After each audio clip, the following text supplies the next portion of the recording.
hand fight hard, in your face type thing. But the biggest adjustment is when I get my underhooks, I think he's going to run. He steps in, that's when I can start moving. I'm pretty good from the over-under. It's just kind of a grapple background, and he's not comfortable there. I got height, I can lift him up, move him around. That's going to be a big thing. I think that's where he's going to adjust, try to stay away from. The most anticipated showdown of these NCAA Wrestling Championships. At the heavyweight division, Cole Konrad, the #1 seed, and Steve Mocco, the two-time champion. Champion in 2005. He beat Konrad, also a champion when he was with Iowa, Mocco, in 2003. So it's Mocco in the orange singlet, Konrad in the gold. Here we go. Let's get after it. Well, that's what Mocco said when somebody asked him what he's thinking about. He says, it's time to go. The talk is over. But Konrad has been the only one able to beat Mocco after being close for the past couple of years. And, I'll tell you what, I think he's the only one, big enough to stay in the middle with Mocco. My opinion, big and strong enough to stay in the middle of the mat and fighting. He's shown it. Konrad has beaten Mocco a few times this year. What has been his secret? Well, I think this year he turned it around. He's not going to be doing too many flashy things. He's going to stick to basics, know his limitations. In other words, he's not going to put himself in positions trying to be good. He's just going to stick with what he knows he does well. It included a pin, which ended Mocco's 85-match winning streak, and then a 3-1 win overtime.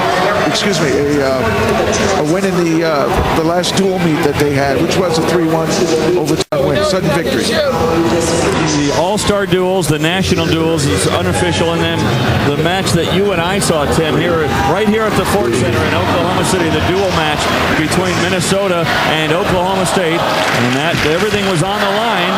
The title in that dual match and the heavyweight title as well, and Konrad got him again. Did it in overtime. Sudden victory. Konrad is definitely bigger and stronger than he was last year, and that also might be the edge where Mocco just can't manhandle him the way he used to. Well, let's put it this way. Konrad has felt that foot sweep so many times, and he knows that's the only way Mocco can take him down in his mind. Mocco's felt the bear hug now from Konrad, so likely that it's just going to be fun watching the so-called wrestling here, but I doubt if either one of them takes any risk. Well, the issue has gone beyond regulation times more than not. So look for this thing probably to be tied at the end of regulation. Tim, you talked about risk, and it's probably been Mocco's biggest liability so far in their matches. He's taken some risk, and it hasn't paid off for him this year. In the last match, you're exactly right, Dave. It seemed like he didn't have to shoot in. It was a half-hearted shot, and it's really how Konrad won.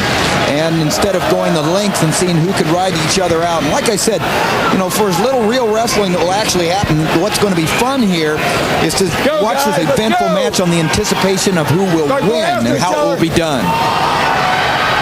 We saw last night Konrad struggle to get by Velasquez guys in a quadruple overtime, and Konrad was gassed. Does that have any carryover, Jeff, to tonight?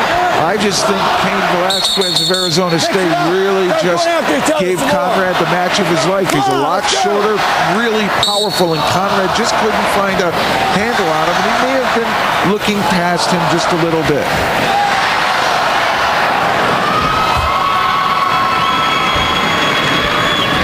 Mocco beat Wagner of Michigan in the semifinals, and it was big because Wagner really tested Mocco. We thought he might be able to beat him, and Wagner came back and took third at the NCAA. Let's get a report from Quint Kesnick. Steve Mocco, no stranger to unconventional training techniques, added another wrinkle this winter with some new workout partners. Oklahoma State football players, big ones, several linemen, 6'5", 300-pounders to be exact, big, strong, powerful guys to practice moving around big weight, to simulate what it feels like to go against Konrad. That's an interesting point. That's one of the problems for heavyweights, isn't it, guys? Someone to have a training partner, because it's rare for them to have someone just sitting around that is this size with this talent. Well, that's the key. Even if you get a big football player, that's good for developing strength and power, but you got to remember, wrestling is moving. It's changing directions, and it's feeling pressure and balance. You got any blood on him? Check him for blood. The edge and walk you off. Don't you think, Jeff, it's going to be interesting to see how Mocco responds being the underdog this year? You know, a two-time NCAA champion, but he's the underdog. He is the underdog to Konrad here, and many people were wondering if Mocco broke when he took that single shot going down to his knees, which is a rarity for Mocco. Mocco hanging on for dear life, building up some riding time, 24 seconds so far this period. I'm sure Coach Smith had a good long talk with Steve Mocco and some of the other coaches at Oklahoma State about preparation for not only this tournament, but for this particular match.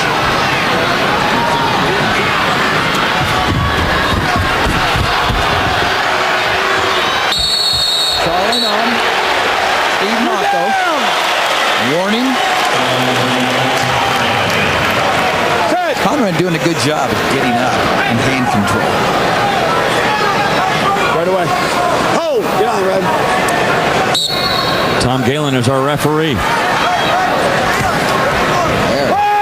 Neutral! Escape from Konrad.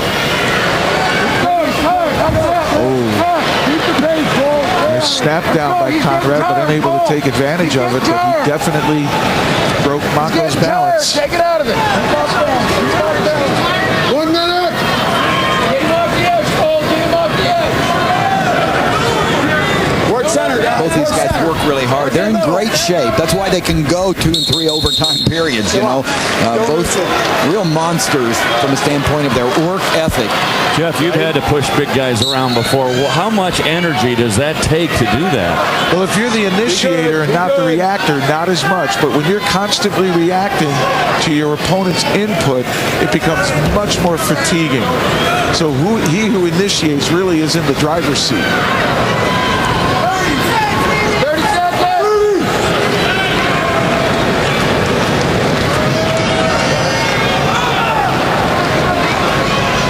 True to form so far. They're fighting like crazy for position, but they're not really going to take much risk. Well, neither one's going to take a shot right now, I can promise you that. Unless somebody really off balances the other and that leg just presents itself. This again a rematch of last year's NCAA Finals. As the second period comes to a close, let's flash back to last year.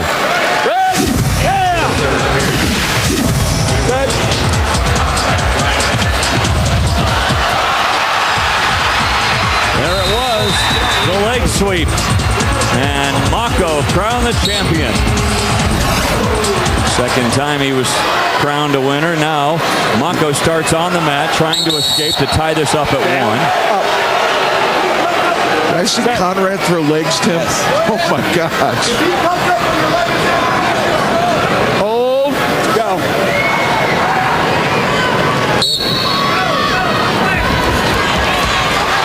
There's the escape. We're tied at 1. Riding time not a factor. That was a little interesting wrinkle they put into Konrad's offense, trying to put legs in to hold Mocco down. Mocco not to be denied. And it's a stand-up battle once again. Konrad, a 2-time All-American. Mocco, a 2-time NCAA champion. Keep working. Keep working.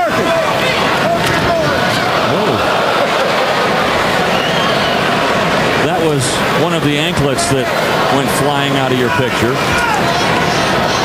Konrad with a little foot sweep attempt. Yeah. This is straight up here, guys. It's 1-1. There's no riding time, and we've got 1 minute left. You almost wondered, did Konrad send a message with that attempted foot sweep? Well, here you go right back. Trying to get in ahead of Mocco.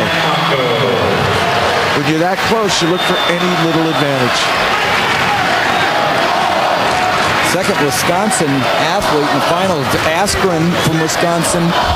So is Cole Konrad. 2 Wisconsin high school athletes in the finals. Right here in the middle, guys. But Pennsylvania and New Jersey have the most. They have 3 tonight's finals.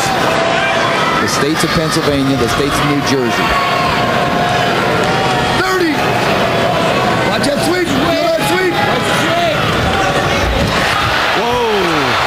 Mocco trying to come inside with a little upper